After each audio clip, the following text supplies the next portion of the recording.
So, Kevin Cover, why are you running in this race? Well, I would say 2 or 3 years. There's been a lot of conversations with among my friends. You kind of sit around and maybe you're drinking a coffee or drinking a beer and you're sitting around talking about Pueblo and How come you sound like that? maybe what some of the issues are, or maybe things you really love about Pueblo, and you sit there and talk about it. And So, what now? I think I'd done enough talking, and it was time for one of us to step up and maybe try and do something. Uh, Tell us what seat you're running for. I'm running at large. At large? At large, yeah. Two Okay. seats open for that. Okay. Yeah. So, and you're a young person. Do you mind me asking how old you are? 30. I just turned 30, and still Great. trying to get comfortable with telling people that I'm 30, Yeah. but it's not so bad. No, I think it's great. I think if the young people, it gives diversity. Yeah. If you're running a city, you have to have all voices heard. And if we have all elderly people, we're not really representing the whole constituency of Pueblo. Right, and I don't want to discriminate against anyone that's older, but there seems to be a growing voice for people from the age of 24, 25 to 34, 35.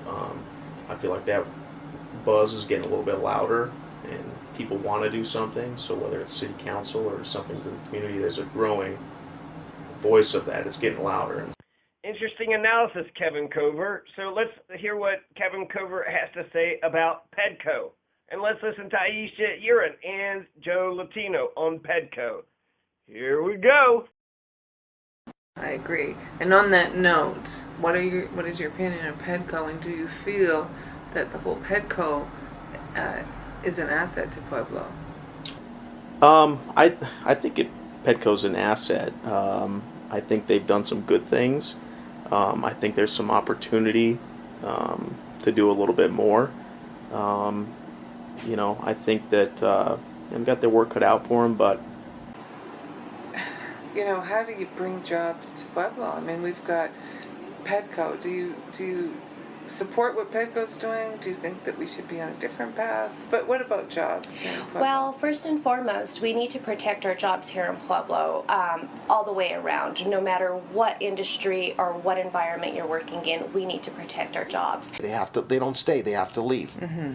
And Well, what would you do? What do you think would help Pueblo in the sense of? You need to involve young people in decision making. You need to have them on boards. PEDCO, as an example. When I met with them way back when we ran in 2015, they had no young people involved in any of their boards. Hopefully they've done that. I'm not sure because I haven't followed up with that. Well, while we're on the topic of PEDCO, do you feel that is a asset to Pueblo? What they do? It can be an asset. It can be an asset. However, when I say asset, the asset has to come first with them realizing that they're not going to get big labor-type jobs in this community. It's not going to happen because every small town, medium-sized city, and large city in America is looking for jobs. I don't like PEDCO. I don't like its corporatism, and so I'm not for sure. They keep saying that the voters had accepted it several times, so I don't know how many times this had been up for a vote. But the Ieshia Jiron and Joe Latino both said that PEDCO should be used to bring in a grocery store, to bring a grocery store to the east side, to the food desert over there.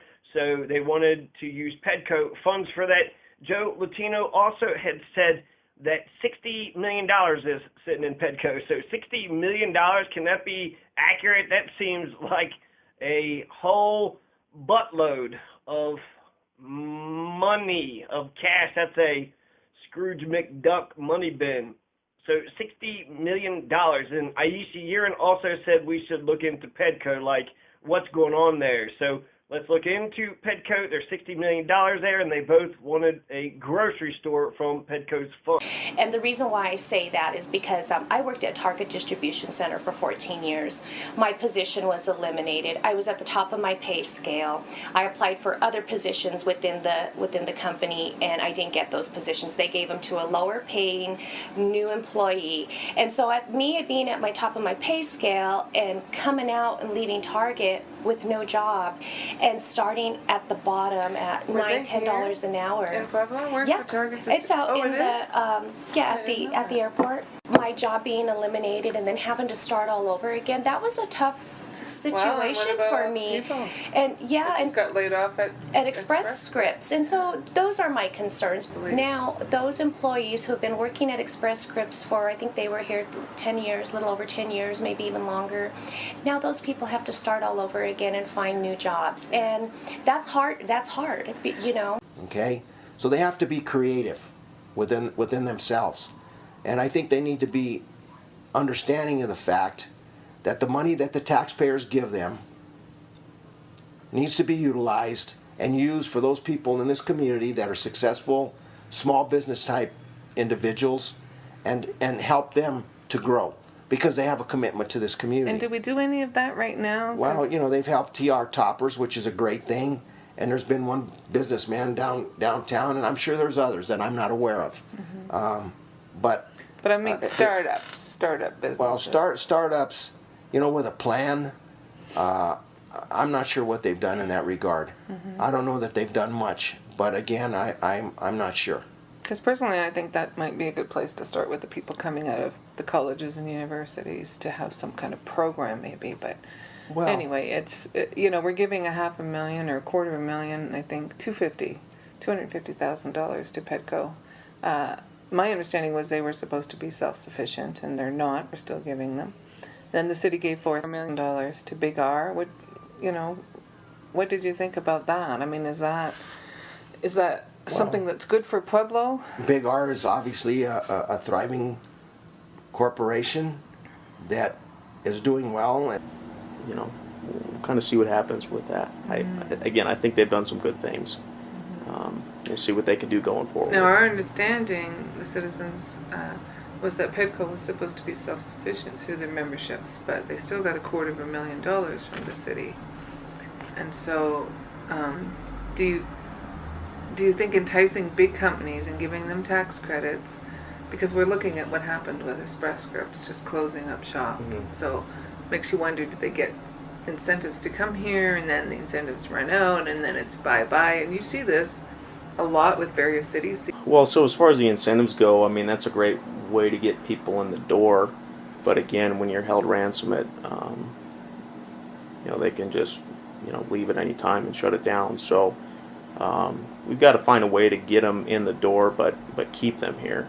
I mean, that's the main thing. We can't just give everything up to get them here and then they leave. And we've got to be able to keep those companies here. And a couple of quick notes. If Dennis Flores was part of that decision to hire Joyce Bales, and that means he is bad at making decisions of who should be the chief executive.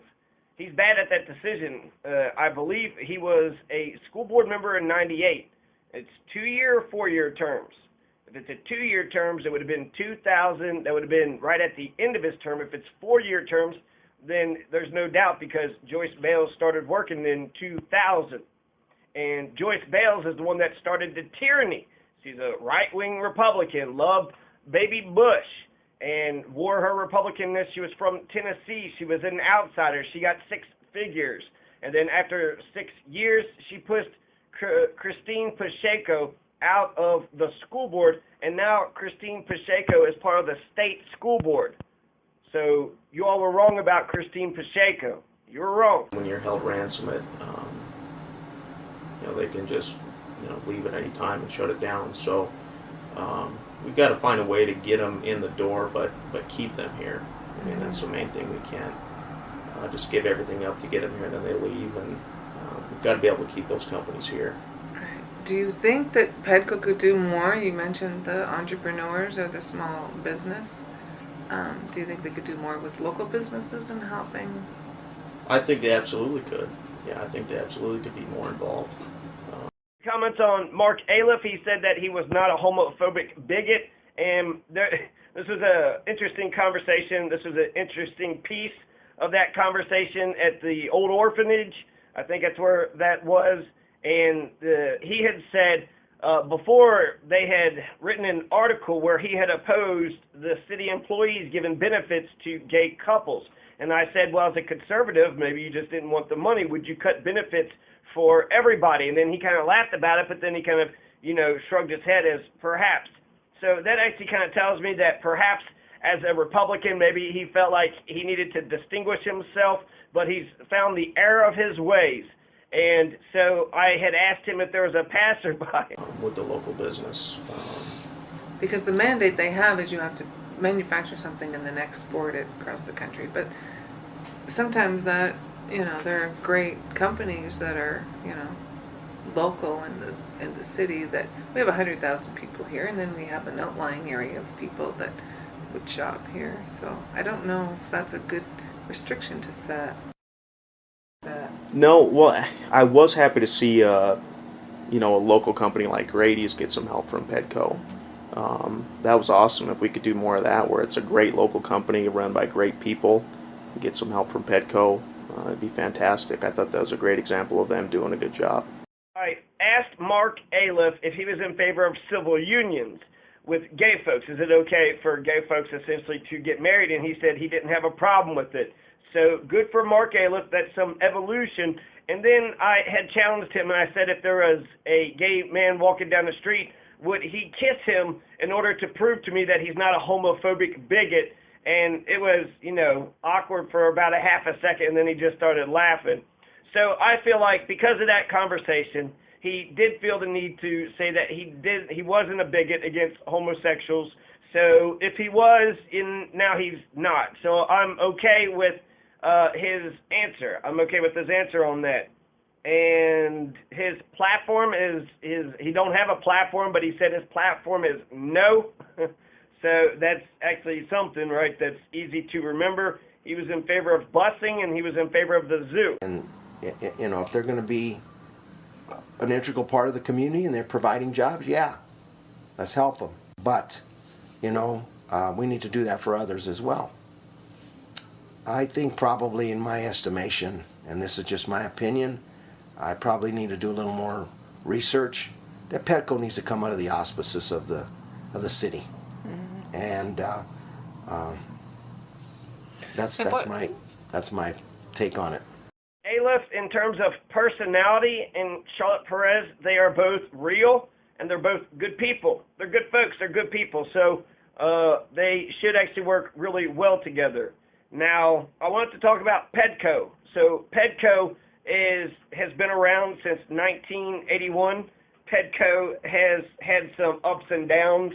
There was Grady's was mentioned, and T.R. Toppers was mentioned. Grady's T.R. Toppers Express Scripts, which was a major fuck-up. Express Scripts is when we lost 320 jobs and $6 million. We think they might owe us $3 million, but we don't know for sure. Steve says they fulfilled their 10-year contract, and then, of course, they said they don't owe us a fucking penny. So goodbye 320 jobs, goodbye $6 million. What a fuck-up. What do you think about the infrastructure of Pueblo? Roads and things like that? Well, obviously, that's an issue. It's a primary issue in this community. You drive around, you see potholes, you see buildings that are uninhabited, and with signs on them saying for sale, for lease. You see plywood on buildings. You drive around the downtown area, and you draw an opinion and a conclusion. You drive around First Street or City Center Drive, as they've so named it, and you see metal fences. A quick shout out to Janet Wilson. Thank you for doing these interviews. This is a better, more in-depth analysis of the candidates. And so essentially it's just another debate, right? So we get another peaceful exchange of ideas. And they haven't had much looks on YouTube, but this is essential to public policy. So I wish there was more of a civil society that was actually having these conversations. So thank you to Janet Wilson. She runs a radio station, KOYC. So you called? Hey, KOYC, you called? I don't know what KOYC means, but I think KOYC.com. There's a Facebook page, a YouTube page, and it's 98.5 FM. So tune in, check her out, 98.5 FM. She was running all the interviews all day long for weeks. I don't know if she's still doing it, but You're listening to KOYC Radio 98.5 FM. This is Janet Wilson, and I am interviewing Ieshia Jiron, who is running for an at-large position in City Council. The election is November 7th. Stay tuned, and we are picking up where we left off on our interview with Ieshia Jiron. Express Scripts was something to do with pharmacies or the business managers at call center. So what is the exports? It has to be exports. 320 jobs were lost. At one point, there was 487 jobs in 2008. So they had been cutting back. This had been coming for quite some time. Their headquarters is around St. Louis. So that private tyranny, all their profits went to St. Louis, probably Missouri. So that's, fucking wonderful. And then just the $6 million. The $6 million that basically we gave to them so they could build the equipment for the call center. So we bought a bunch of telephones in order for Express Scripts to use them, which they probably kept, right? We gave that to the corporation, $6 million worth of telephones for their call center. So I don't know if they sold the company or if they just kept the telephones and took the telephones home, probably computers. What do you see as a vision for the future of Pueblo? Well, I see bringing in larger, bigger companies that employ more than just, at least more than 100 employees.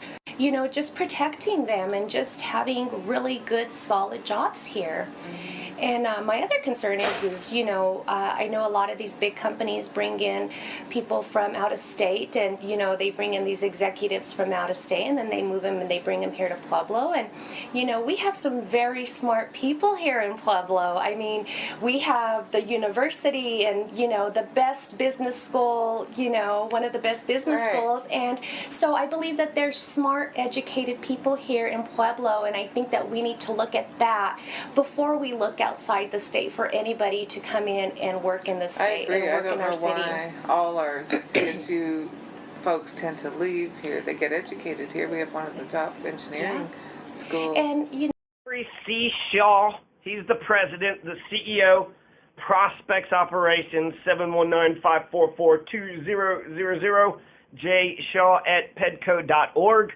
So Jeffrey C. Shaw is the current president, the current CEO of, I guess, our taxpayer money. Is this a corporation unto themselves? Is this a nonprofit group? Are they part of the government?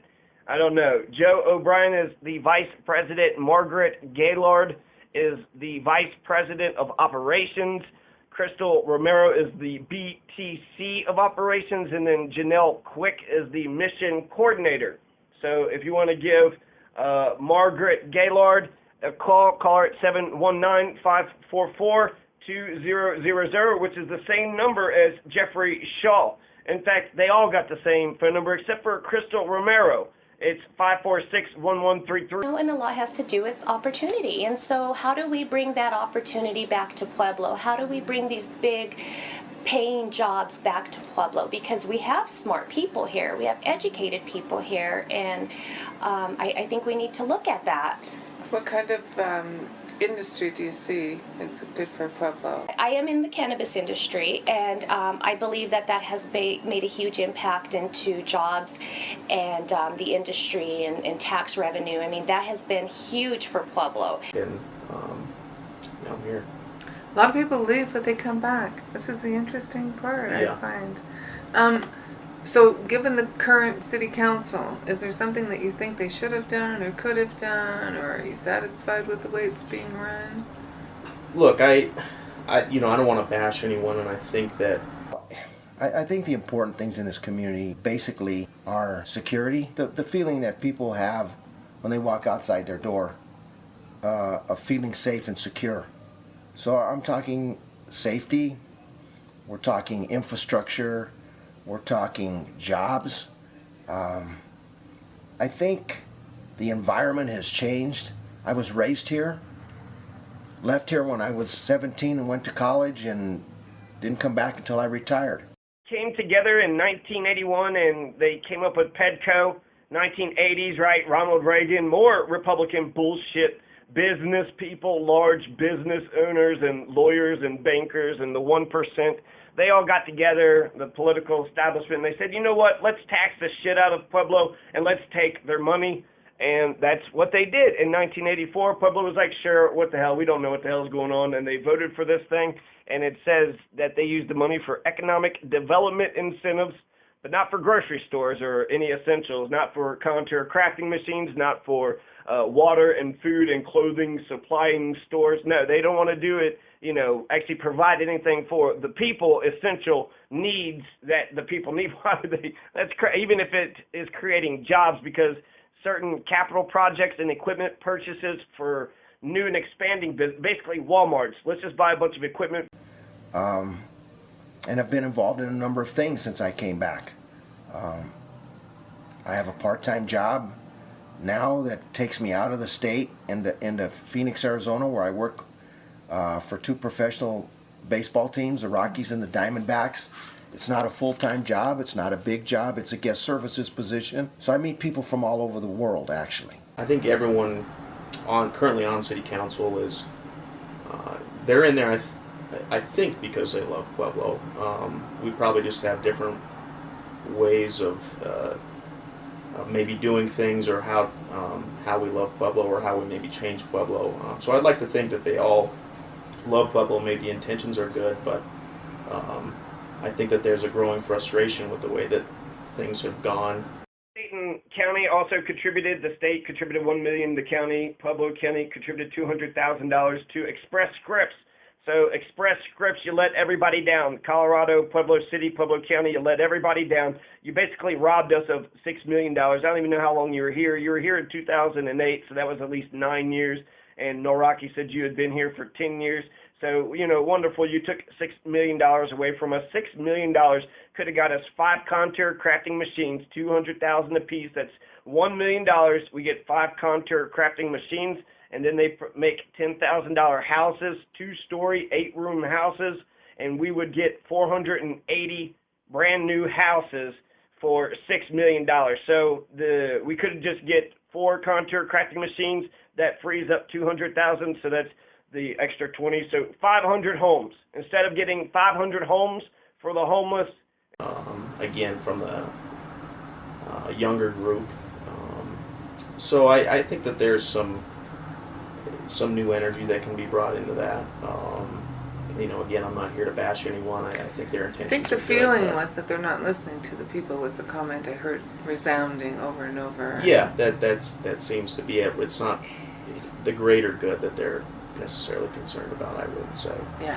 I would like to see that to continue to grow, and I think we need to embrace the industry and protect the industry as well, because Well, the voters decided. and the voters have decided, and I think it's time that we look at the industry as a whole and look at it as a big picture of where are we going to take this? How are we going to protect this industry? It has brought already 1,300 jobs and is continuing to grow. I know the Pepsi company is planning to employ like 150 employees, so that's an additional to what we've already had, and they just keep coming up. Pepsi, the soft drink? The old Pepsi building. Oh. So that's going to be converted into a cannabis grow. There's a lot of controversy still. I'm of the belief that alcohol and marijuana, you can't say one is bad and the other is good.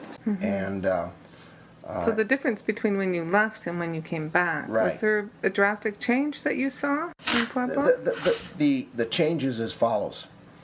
The safety and security of this community is no longer what it was 50 years ago, 40 years ago, 30 years ago, 20 years ago.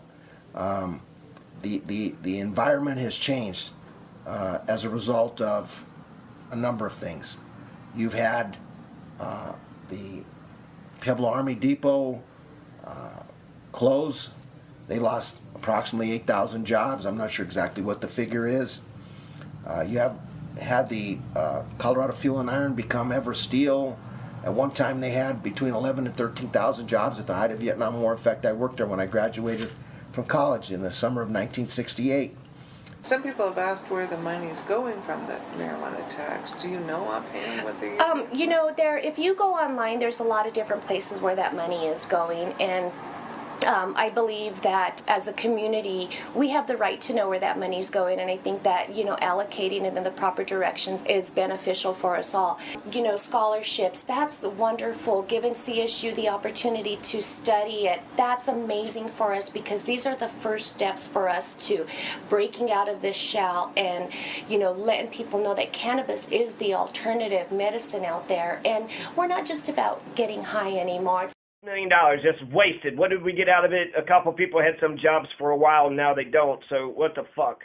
That helped, you know, some folks for 10 years. You could have given the money to the people. You could have had long-term startup companies. You could have built infrastructure with that. You could have just used the telephones for ourselves. We could have ran a damn call center. And we could do a call center. That's not exports. How is that export? What are we exporting? A call center is just low-level, minimum wage bullshit fucking jobs, as if we're a bunch of dumb shits. We have a highly educated workforce here. Highly educated, and I think there's some lacking of vocation, but there's plenty of vocation jobs here. So plumbers and welders, come one, come all. We need you. And so Express Scripts, this $6 million, we could have got 500 houses. Instead of building 500 houses for people, for compassionate, you know, they would have a home, you know, they would actually be citizens. They could get cleaned up and change the... It's not just about, you know, we're about trying to save lives and better lives and giving people the opportunity to have functionable lives without of all the opiates and all the other drugs that are tied along with. I think that's the problem, is that people are not educated on it. And they have 1,300 employees, if they even have that many today. You had a packing house, Alpha Beta Paca, with 1,100 jobs approximately. They're gone. So you've lost about 20,000 jobs that were blue-collar, labor, union jobs. And subsequently, that has changed the environment. Well, when people don't have jobs, you know, they're desperate. The benefits to what, you know, I've seen it because I had a roommate who had epilepsy, who controlled it with cannabis. I see some kids that are on medications to, you know, for a variety of different diseases. So I think educating people on what it is, because there's a stigma that it's the gateway to harder drugs. What do you say to those folks? I say that there's no correlation there, and they're desperate for money. You get more break-ins, more that kind of stuff. So what do you see, Pueblo, what do you see as where they can attract jobs? Or is there a particular target that you're thinking of? Are you looking at manufacturers, or what? The culture of our society has changed. You know, you hear it said every day. It's a global economy. And so you have to be suited to be part of that global economy. And subsequently, it's a situation in this community where you just lost 320 call center jobs from Express Scripts. That doesn't say much, does it? And didn't they fund them with some good credits coming in? I'm not sure exactly what the funding was in terms of where PEDCO was involved or the city itself, but obviously they got money, and now they're gone. And so, you know, my thought is, we have a university, we have a community college, and both of them are upstanding. We have two school systems that work hard, the teachers, the classified employees, the administrators, the boards of both school systems, and the university and the community college. But we got no jobs for kids. Right, so they don't stay here. So they stay. Restaurant, there's catalog.stifa.com. It says stuff, Fried Master and Duke, and kitchen, dining, cooking, refrigeration, sanitation, beverage, bar. So it's a restaurant and bar supply, Grady's is, and they have 23 employees now. They're expanding another 45 new jobs, and the expansion is going to cost the company $5.6 million. We've been told that only $638,000 has been given to them, so over $500,000 has been given to Grady's. in hopes of 45 brand new jobs coming to us. So looking at this website that verifies that Grady's is legit, there is really a company and they are really making restaurant and bar supply stuff. So Fry Masters, it says, remember that freight is not included in the prices. Give us a call or send us an email to receive freight estimates. It's so hard to say. I don't go to every single meeting, so I don't know the details of what's actually going on within City Council, and that's why I'm doing this, because I think I should know, and I think our community should know, and I think as a community together we should make decisions and move forward. And so I'm not saying that they're doing anything bad or anything like that. I just think that it's time. It's time for change and for new people to get in there and have new voices. So everybody talks about jobs. TR Toppers is actually, I want to mention TR Toppers first. So apparently they're a great success story. They sell non-branded and branded candies, baked goods, cookie dough, nuts, berries, malt, and an assortment of chips and other items. Add fun to your ice cream, yogurt, and other dessert creations. So apparently TR Toppers makes candies and sweet deals and toppers, right? TR Toppers. They make candy toppings. They moved here to Pueblo in 1994, so they've been around for 23 years, and they came from Utah. So PEDCO started in 1981, 84, somewhere around there, so within 10 years. So they're both kind of old things. TR Toppers has been here for, 23 years, and so PEDCO has been here for 33 years. 33 years, and have they done a good job? What's the verdict? You're listening to KOYC Radio 98.5 FM LP station right here in East Pueblo, and I have the privilege of being with Ieshia Jiron. So Ieshia, thank you first of all for coming. Yeah, thank you for having me. I appreciate it. Give us a little background about yourself. Okay, I was born and raised here in Pueblo, Colorado. I went to Centennial High School, attended Pueblo Community College. My whole family still lives here. I have one brother. I have 2 children.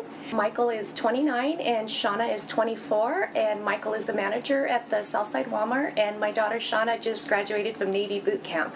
Oh, so wow, she's going in the Navy. Yeah, she's in Pensacola. Oh. So that's kind of a little bit of a history about who I am. My dad was a musician. I learned how to play the guitar when he was 14 years old, an electric guitar nonetheless, and was just a really big music advocate here in Pueblo. Grew up in the 70s, so late 60s and 70s. So, yeah. Well, he must love that there's a big music and art scene here, does he? He does. He really embraces it.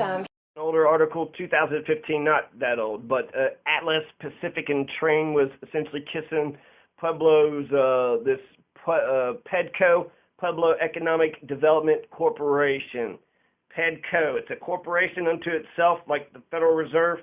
So do they have autonomy, or do they have to listen to City Council?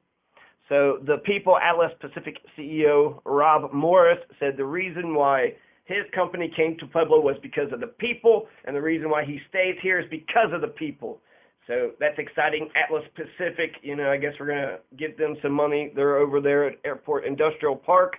They moved there in 1986 from Emeryville, California, making fruit and vegetable cutting, peeling, and pitting machines for sale throughout the world. The Pueblo plant employs the company's executive management team, engineers, sales and marketing professionals, and machinists of the plant's original 200 workers. He still to this day plays and meets with a group of friends that they get together and they do jam sessions on Sundays. Yeah. My dad was also a part of the Chicano movement, a brown beret back in the day. Was he really? Very big advocate for the Chicanos. So we kind of embraced that growing up, and he grew up here in the Lower East Side. So this he's is a always fighter home. for the rights Absolutely. of people. That's right. This is new for me. I've never done politics before, but I'm a very strong advocate for my community and my city, and I believe that we deserve more and we deserve better, and we deserve to move forward and evolve as a city. And I know that there's a whole bunch of issues, but I'm trying my hardest to meet with as many people as I possibly can and get input on pros and cons on what's going on in the city. You're running for an at-large seat, or yes, are you running for an at-large seat? Large seat, okay. And which area of town do you live in? I live in Aberdeen, which is right by the city park. I believe that's District 2, so I believe that's Ed Brown's district. So Grady's is on 4th Street, and I assume it's just the $500,000 or $638,000. They're putting $5.6 million into it. So where do they get all that money? They have 23 employees. We're only going to get 45 new jobs, possibly, estimated. And so we put $638,000 into this thing. With one Contour crafting machine, $200,000, we could have built ourselves 44 new homes.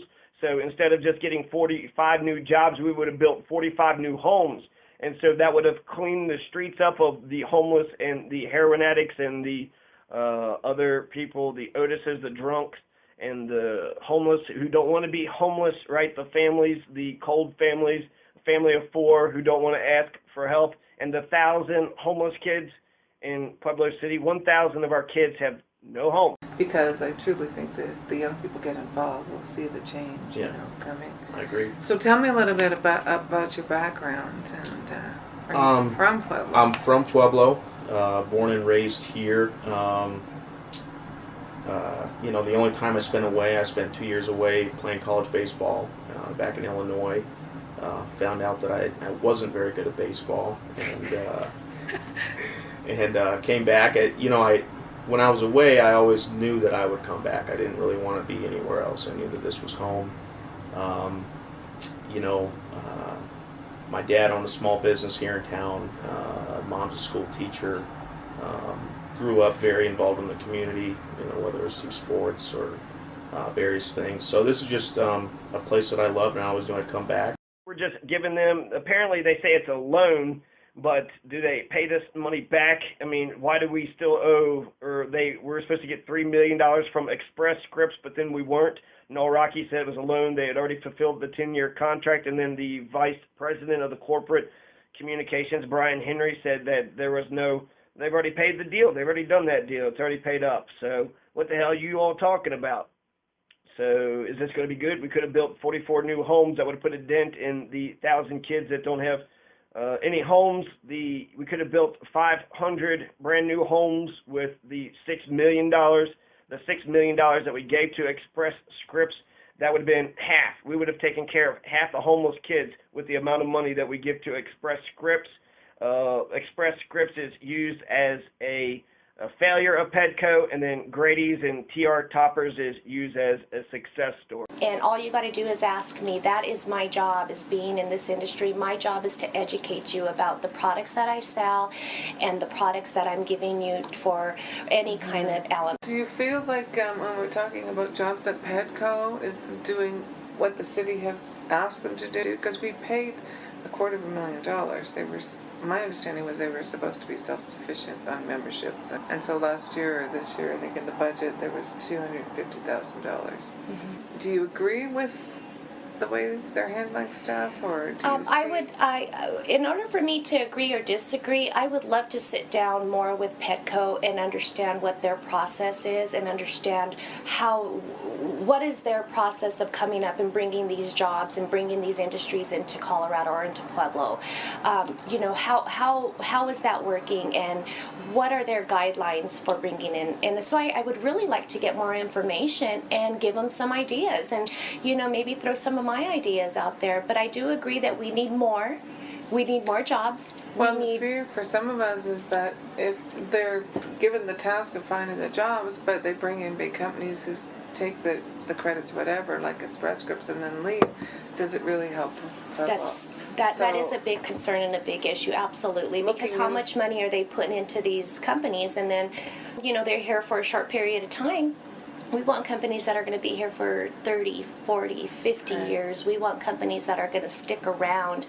And for some reason, the county elections, the past elections that has been on the county website, all the past elections and numbers, they've been taken offline for some reason, so I wonder what is up with that. The Chicano movement, that's something interesting that Ieshia Jiron said. The Chicano movement, her father was a part of the Chicano movement, which that's like, hey, what's up, SA? The Zoot Suit Riot, right? Zoot Suit Riot, throw back a bottle of beer. So the Zoot Suiters, the Chicanos, so that's that kind of like the Black Power movement, right? It's the pride in oneself. So the Chicanos, that was cool. I didn't know that about Ieshia Jiron. George Span, they're going to shut down some of these schools. Summerlid, George Span, 2 other schools. And the Span Elementary School was named after a beloved janitor named Old Spanny, George Span. Evolve with us as a city and continue to grow. What do you think of entrepreneurs and helping? I think that would be a great idea. Like I said before, how many smart people do we have here in Pueblo? And, you know, let's give them the tax breaks. Let's give our small business owners tax breaks to keep their businesses open. We have so many small, wonderful businesses here in Pueblo, and people, you know, have some great products out there. You know, we have all of the River Walk and all the, I love walking down there with all the little trinket stars. I think it's just amazing. And so, we need to protect those people. We need to make sure that they stay in business for long terms. George Span was a beloved janitor. He's a working class man, right? Cleaning up the trash, sweeping up the floors, cleaning up puke and any, you know, shit on the bathroom floors. He would also help fix the kids' skates and their bikes. He would take the kids home after the baseball stuff or whatever, whoever the kids were left by themselves. The latchkey kids that had parents that just abandoned them in these after-school programs. So he would do public services for the neighborhood. He was beloved, and he was an umpire. He would be an umpire at the sports games. So old George Spanny. It's sad, this history, we got to preserve this history. Span Elementary is closed, so we're just paying for nothing, right, just to make sure it doesn't get broken into, the surveillance system, electricity, property taxes. But it's empty. It's vacant. It should be turned into a recreation center. Okay. That's the district. Is that open too? It is open. You don't want to run for the district? I thought, you know, I think my better chances would be in at large. I want to hear everybody's opinions about what's going on in the city, and that's given me the opportunity to speak with everybody, you know, from the north side to the south side to the east side.